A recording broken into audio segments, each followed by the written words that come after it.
La hora de Maquiavelo.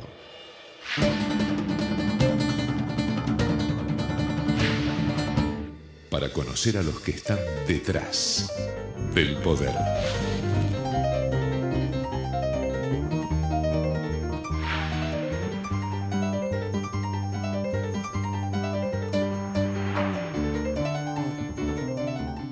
Hola, ¿qué tal? Bienvenido a esta nueva hora de Maquiavelo. Bueno, usted ya sabe que está en este espacio único de la televisión argentina en el que tratamos de mostrarle, bueno, ese panorama de cómo trabajan los que simpáticamente llamamos maquiavelitos, ¿no? Que no son otra cosa que asesores de, bueno, de empresarios, de políticos, y bueno, manejan la opinión pública. Y hablando de la opinión pública, nos vamos a tomar la libertad de mirar un poco más allá de la década ganada, porque la década ganada, entre comillas, por supuesto, y con un toque de ironía, se habrá dado cuenta, va a terminar de aquí a 1 año y medio. Y hay muchos temas que sería bueno que en la Argentina se replanteen, para no volver a las cosas como estaban antes de la década ganada, o sea, la década perdida, qué sé yo, cómo se llamaría, sino quizá para buscar algo superador. Y uno de los temas centrales que nos preocupan en la obra de Maquiavelo es la imagen de los empresarios. Siempre decimos aquí en la obra de Maquiavelo que si los empresarios no defienden a ese sistema en el que son protagonistas, o sea, el capitalismo, nadie lo va a hacer por ellos. Y por eso tenemos una encuesta exclusiva que muestra nuevamente el tremendo problema de imagen que tienen los empresarios, y vamos a ver si se puede de alguna forma empezar, si los empresarios pueden empezar a trabajar para que no los agarre el cambio de década, llamarlo, qué sé yo, con el pie izquierdo. Quédate. La hora de Maquiavelo.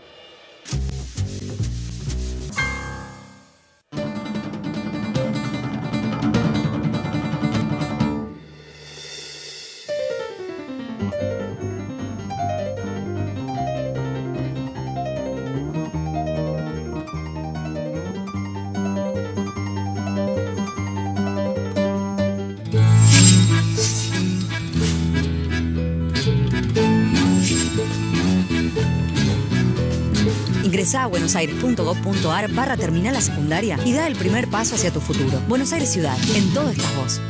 Aprender es mucho más que estudiar. Universidad Abierta Interamericana.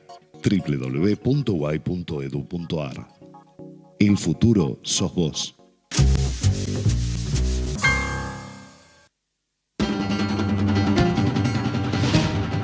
La hora de Maquiavelo. Bueno, ¿no? Y la pregunta que nos hacemos, casi un clásico de los últimos años en la obra de Maquiavelo, es: ¿y los empresarios que durante todos estos años estuvieron callados, salvo muy pequeñas excepciones? Yo siempre lo menciono, a Aranguren, el CEO de Shell, que se defendió bastante bien de los embates del gobierno. En general los empresarios agacharon la cabeza y acompañaron o aplaudieron, incluso en algunos casos, todo este proceso que, bueno, que fue convirtiendo a la Argentina en lo que es: un país de altísima inflación, un país completamente aislado del mundo, un país al que nadie quiere mandar un mango de inversiones, obviamente, y que se quedó atrás en todo, en energía, incluso en telecomunicaciones. En Argentina hoy no puedes hablar por celular. O sea, hemos retrocedido en todo en donde intervienen las empresas, que en el sistema capitalista son las protagonistas de ese sistema que por ahora demostró ser el único que funciona. Y estamos con 3 expertos. Esteban Vicarelli, que usted lo conoce menos. Esteban Vicarelli dirige una consultora que se llama BL Asuntos Públicos. El BL es porque es de Vicarelli. Y bueno, asesora a muchas empresas en cómo relacionarse con el gobierno y tiene mucha información de lo que pasa. A Raúl Aragón, usted lo conoce, por supuesto, es nuestro encuestador de cabecera y coequiper del programa de radio. Usted nos puede seguir en radio en los miércoles a las 20 por Radio Cultura. Y lo tiene Roberto Varga, que también asesora a unas cuantas empresas y políticos. Y tenemos una encuesta exclusiva de Raúl Aragón para la hora de Maquiavelo. Es una encuesta media rara, es una pregunta que hicimos, un poco inspirada en una pregunta similar que se hizo en Inglaterra hace pocos meses, una pregunta rara, porque se le pregunta normalmente, Raúl, los encuestadores preguntan quién le parece que es mejor, que ayuda más al desarrollo, qué sé yo. Acá preguntamos al revés, ¿quién es más peligroso? Escucha, ¿quién es más peligroso para la economía del país, o sea, de nuestro país, si los empresarios o los sindicalistas? Para ver un poco cómo están parados la gente a la hora de considerarlos peligrosos. Yo después le voy a decir por qué yo considero que la gente se equivoca, pero bueno. Los empresarios ganan con el 31,3%, la barra azul.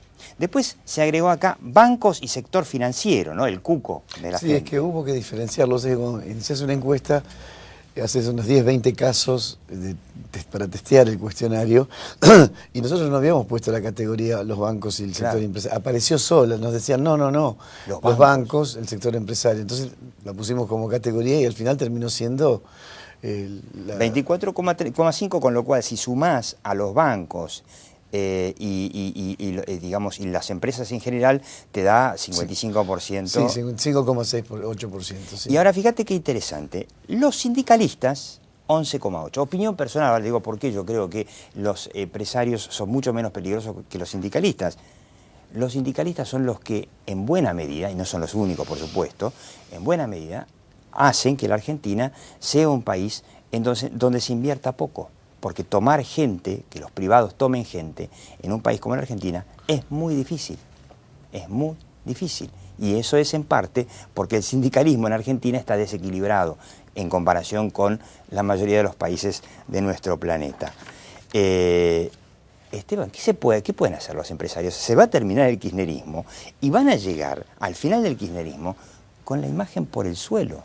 Sí, es parte, me parece, de la lógica y de ese tufillo que se ha dado entre los anti-90 y la década ganada, como vos decías, quizás con cierta ironía. Me parece que hoy los empresarios están corriendo detrás del carro, tratando de ubicarse de alguna manera, porque han sido muy demonizados, esa es la realidad, y paradójicamente el gobierno ha tomado muchas ventajas de esto, y ha tratado de condicionarlos al extremo para poder posicionar sus políticas públicas, su tinte ideológico y su visión de Estado, poniéndolo delante de la economía y separándonos de esta década muy demonizada, como te decía, de los 90.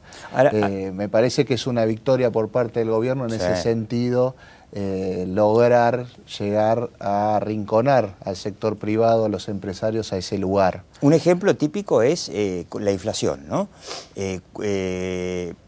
Todos sabemos que la culpa de la inflación es la política económica del gobierno. No hay otro motivo, ni acá, ni en la China, ni en Estados Unidos, ni en Suiza, ni en Bolivia.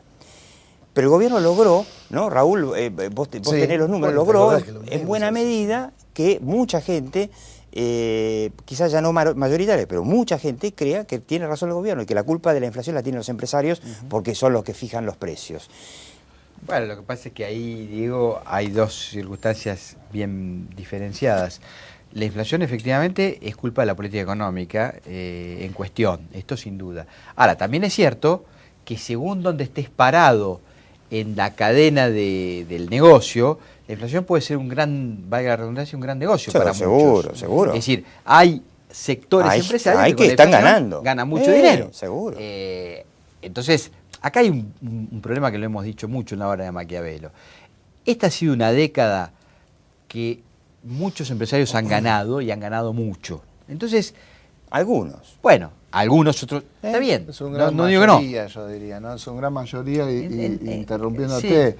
También es parte de lo que vos hablás. ¿Por qué no hablan los empresarios? Quizás un poco es la respuesta de... Cuidado, esto diferenciémoslo, digamos. Una cosa es que hayan ganado dinero, otra cosa es que al país le haya ido bien. Claro. Son cosas muy diferentes, cuidado. Claro. Son cosas muy diferentes. Al país no le fue bien porque estratégicamente no le fue bien. Es decir, como no hay una... A ver, ¿a quién se le ocurre tener un programa de gobierno cuya clave es el consumo interno y no pensar en la matriz energética? Bueno, solamente aquí vendés aire acondicionados a patadas, es decir, que no tenés energía para hacerlo funcionar. Efectivamente, ahora digo, mientras tanto, en ese... Estos son como la droga, digamos. Mientras la consumís te da un gran placer, después quedas hecho pelota. Entonces son momentos de placer Ahora, que no quedan sustentados en los el empresarios no tiraron el freno de mano. No tiraron el freno de mano para decir que desde hace muchos años, muchachos, esto no va a andar. El presidente Shell, tal vez, ¿no? Que vos siempre lo remarcás. Sí, él defendió lo suyo. Sí, no se sometió. Quizá en algunos momentos Cristiano Ratazzi, el CEO de Fiat, en algunos momentos. Todos los demás iban ahí y se ponían a aplaudir. Y que es más, hasta el propio Ratazzi a veces se iba a aplaudir. Bueno, ¿no? no te olvides también que él de alguna manera se vio beneficiado porque hubo una política de consumo muy fuerte. Es decir, como no había también políticas de ahorro. No se construyeron autopistas, pero claro, se vendieron autos. Sí, como además no había incentivo para ahorrar, la gente antes de perder el dinero en la inflación compraba coche, porque como no hay créditos hipotecarios te alcanzaba para el coche. Con la ilusión de que el coche era una inversión, y no es una inversión, es un gasto, es un consumo. Exactamente. Ahora, lo hemos dicho acá y ya dijo a los colegas, ¿por qué el gobierno no fomenta verdaderas rondas de empresarios para trabajar en los sectores, invertir? Bueno, ese es el gran déficit. Ahora, ¿por qué los empresarios no reclaman eso? Bueno, también es la pregunta, ¿no? Esa es la Yo gran creo pregunta. que hay complicidad empresaria. O sea, los empresarios tienen la culpa de tener este... Yo les recuerdo, ¿podemos ver un segundo de nuevo el gráfico? Porque es alarmante. Y yo les recuerdo que cuando hay, por ejemplo, ¿no? Acá te está diciendo, el 50% o más del 55% cree que la culpa, los empresarios son un peligro para la economía del país. Y solamente un 11% cree que son los sindicalistas. Claro, pero cuando hay bolonqui, como por ejemplo la Panamericana con el tema de este autopartista Lear, hablan los sindicatos, de la empresa no se escuchó nada. La otra empresa que también Gestamp, otro autopartista, que claro, en la medida que se hunde la industria automotriz, los primeros en caer son los autopartistas, obviamente, hablan los sindicalistas, los empresarios, ni mu. Pero detenete un segundo en por qué tiene tan bajo frecuencia el sindicalismo. Porque en realidad, a nivel de la población general, el accionar de los sindicatos no tiene impacto. Claro. En cambio, el accionar de los bancos, que tienen tasas altísimas, no te dan crédito para comprarte la casa, vos lo visualizás como el banco, no como el gobierno que pone tasas, etc. Y la otra cosa es que los empresarios siguen siendo, en parte, percibidos como los responsables de la inflación.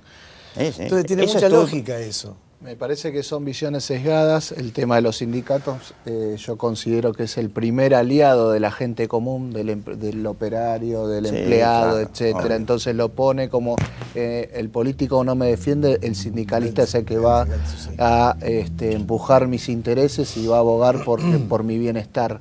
Con lo cual es un claro reflejo de por qué no está en los lugares que está. Me parece que cuando vemos quizás realidades sesgadas y si vamos a las fallas estructurales, si querés, del modelo, en donde vemos que no hay una estrategia como Estado, como país, como visión a futuro de nación, y vemos sectores que vamos a lidiar permanentemente en estas cosas. ¿Por qué los empresarios no hablan? Y por qué son los culpables de la inflación, cuando en realidad no es así. Porque vemos realidades sesgadas. Ellos no se defienden y me da la sensación de que tampoco hay un partido porque político así todo, que va a hay cierto beneficio y hay un cierto acompañamiento del empresariado al gobierno. O sea, porque que sabe gusta, que el gobierno más o menos ha instaurado políticas públicas que han beneficiado al sector empresario y al sector privado, que hay un acompañamiento implícito, si querés, más que explícito. Y que astutamente el gobierno, la verdad que sí, entonces... Yo creo que astutamente el gobierno supo manejar esta situación y este escenario en donde alguien tenía que pagar el costo. Y el costo lo están pagando los empresarios porque está emparentado a los 90, porque es el lobo, es el chico malo de la película, y se genera esta situación donde, bueno, alguien tiene que pagar, alguien tiene que... ¿Y vos qué les dirías a los empresarios? Porque estamos en el tramo final, ¿no? El kirchnerismo está clarísimo que en 18 meses se va. ¿Llegar a la nueva etapa con esta imagen o llegar con una imagen más fortalecida? Y para eso me parece que algo van a tener que hacer con la opinión pública y con estas acusaciones de que tienen la culpa de la inflación, de que tienen la culpa de no invertir.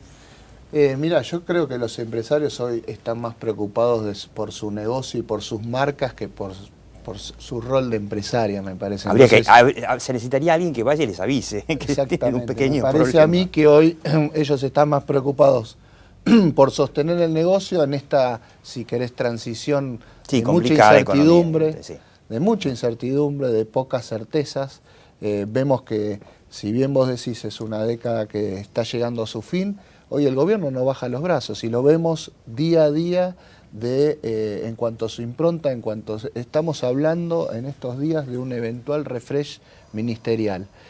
Un gobierno en retirada no tendría que estar hablando de esto, no se tendría que estar hablando de esto, porque se supone que vos te entregás a un desenlace natural, normal, de un fin de década, un fin de gobierno. Este gobierno tiene esa particularidad de seguir aguerrido, de seguir manejando agenda, de seguir manejando poder, y más o menos el empresariado lo sabe y lo tiene consciente, aunque espera cierta bocanada de aire renovado.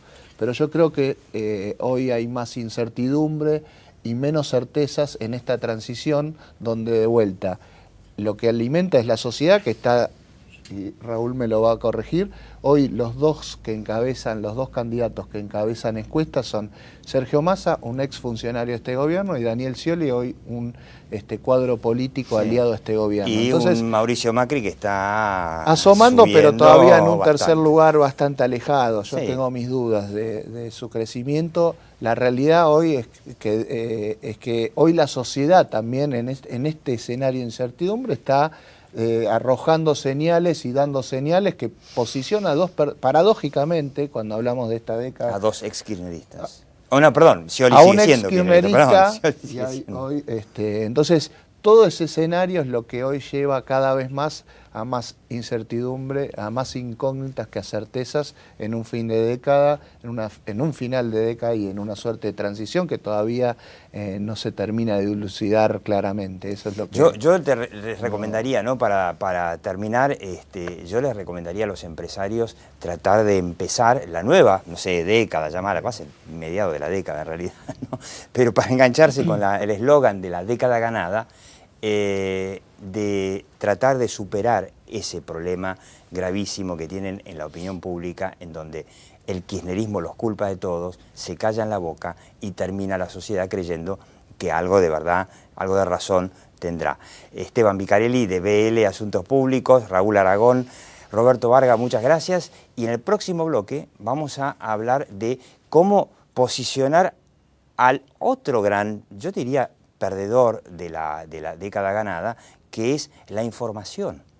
La información, que no es un bien de los periodistas, sino de la gente, y cómo va a ser la nueva etapa, el periodismo, bueno, que fue para mí uno de los mayores perdedores de la Argentina en estos últimos 12 años. Ya venimos. La hora de Maquiavelo. My universe will never be the same. I'm glad you came. Make you glad you came. The sun goes down. Copa Mundial de la FIFA. Qué bueno que viniste. I'm glad you came.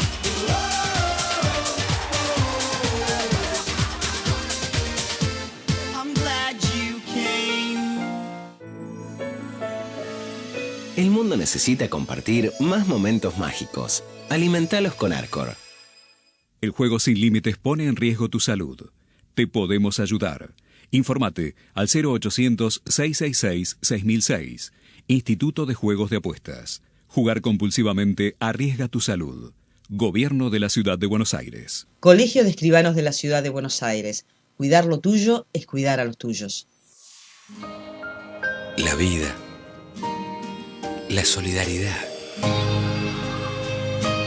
La confianza se transmiten de persona a persona. OSDE.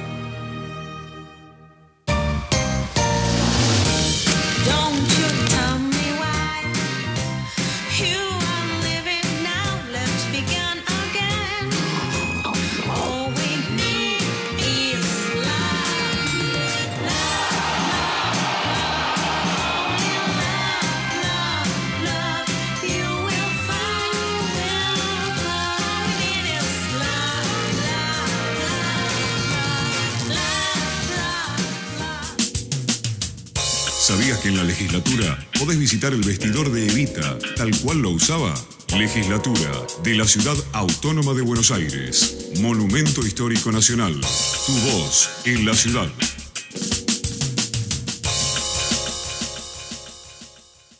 En Carrefour trabajamos para convertirnos en tu comercio preferido, dando empleo a más de 20.000 argentinos en más de 550 sucursales del país y comprometiéndonos con la comunidad y el medio ambiente en cada una de nuestras acciones. Actuamos hoy para vivir mejor mañana. Eso es para nosotros Carrefour Sustentable, nuestra forma de ser. Sumate.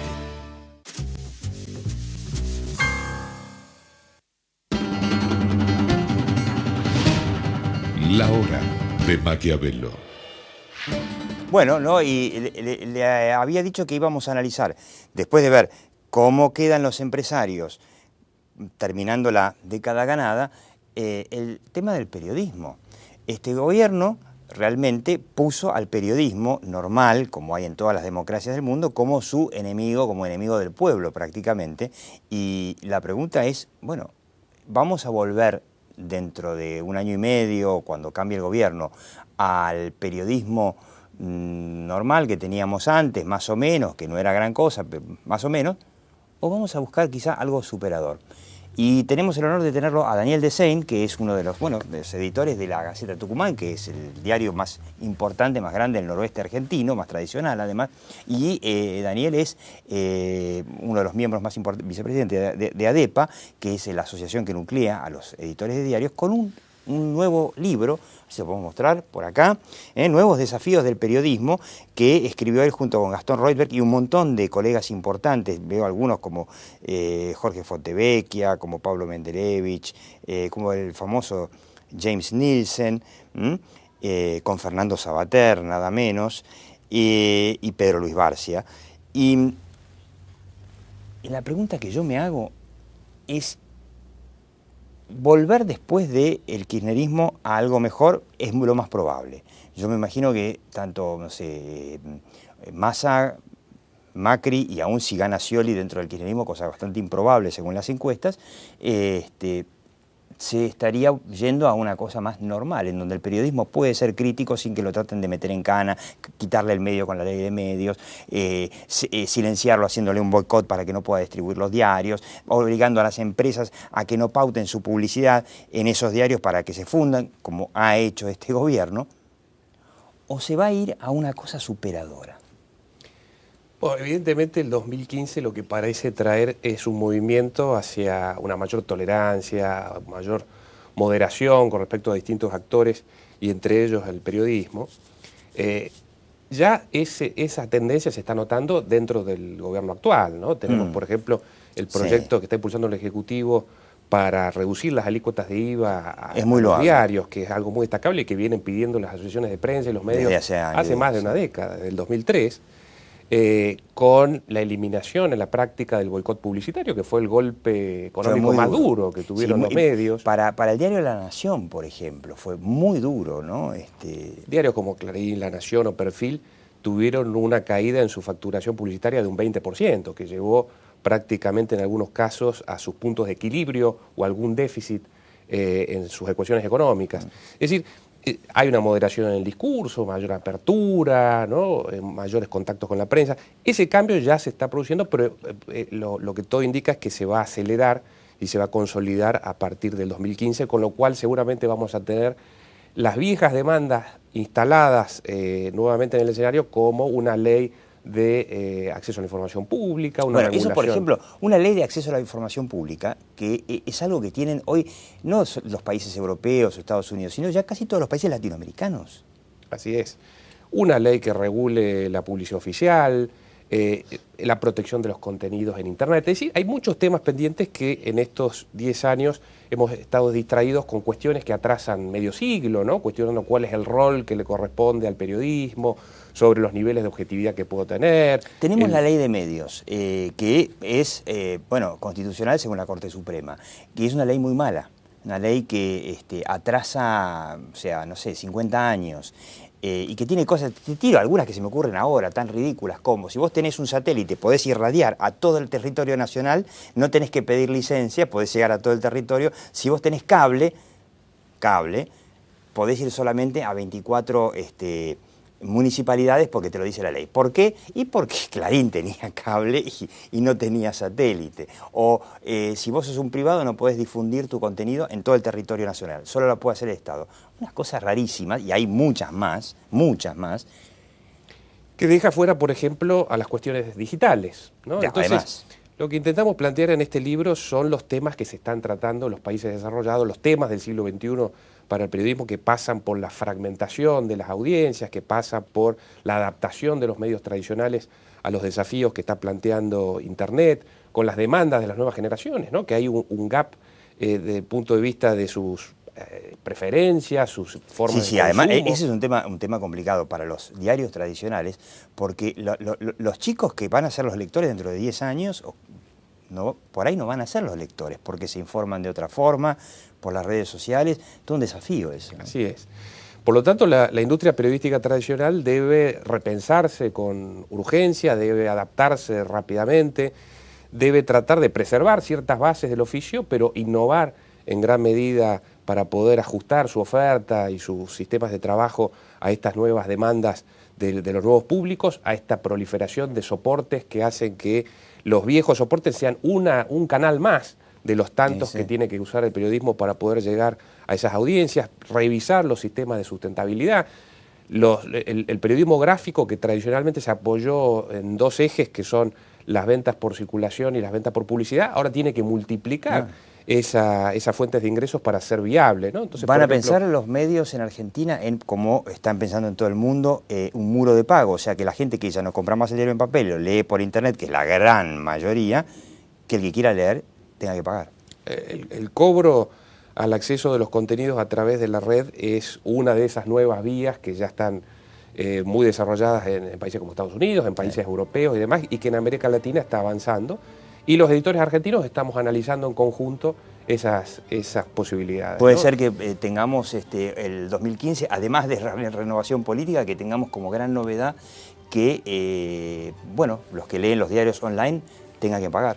Así es. Mirá vos. Daniel Desein, vamos a mostrar una vez más nuevos desafíos del periodismo que escribió Daniel Desein, pero lo aclaro, es Daniel Desein junto con Gastón Reutberg de La Nación, y que editó Ariel junto con ADEPA, la Asociación de Entidades Periodísticas Argentinas, que representa a los editores. Daniel Desein, muchas gracias. Y yo le digo, mire, como siempre, ¿no? La realidad está ahí, algún día vendrá y se hará cargo de nosotros, pero aquí, en la hora de Maquiavelo, lo que nos importa es la percepción. Chao, hasta la próxima hora de Maquiavelo, los domingos por Metro a las 22 y nos puede escuchar por radio FM Cultura 97.9, miércoles a las 20. Chao.